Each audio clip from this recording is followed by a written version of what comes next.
চিকিৎসার অভাবে ধুঁকছে জুলাই গণ অভ্যুত্থানে গুলিবিদ্ধ মগবাজারে মোহাম্মদ মার্শাল। শরীরে তাজা গুলি নিয়ে অনিশ্চিত জীবন বয়ে বেড়াচ্ছে সে। বৈষম্য বিরোধী ছাত্র আন্দোলনে গিয়ে গুলিবিদ্ধ হওয়ার পর বন্ধ আয়ের পথ।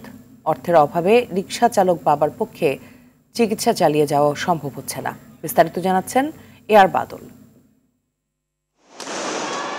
হাজারো ছাত্র জনতার রক্তের বিনিময়ে ফ্যাসিবাদের পতন ঘটে। জুলাই আন্দোলনে প্রতিবাদ প্রতিরোধে অগ্নিগর্ভ হয় রাজধানী সহ সারা দেশ।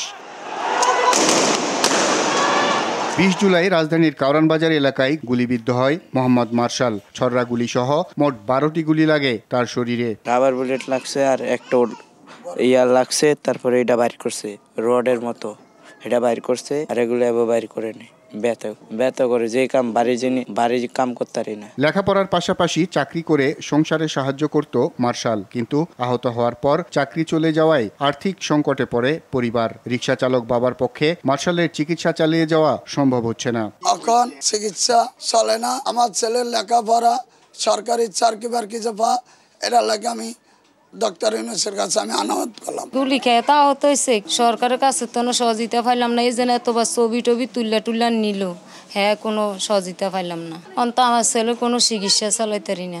গরিব মানুষ বাসা বাড়ি কাজ করিয়া খাই। সুস্থ হয়ে আবারও লেখাপড়ায় ফিরতে চায় মার্শাল, কিন্তু সেটি এখন তার কাছে স্বপ্ন।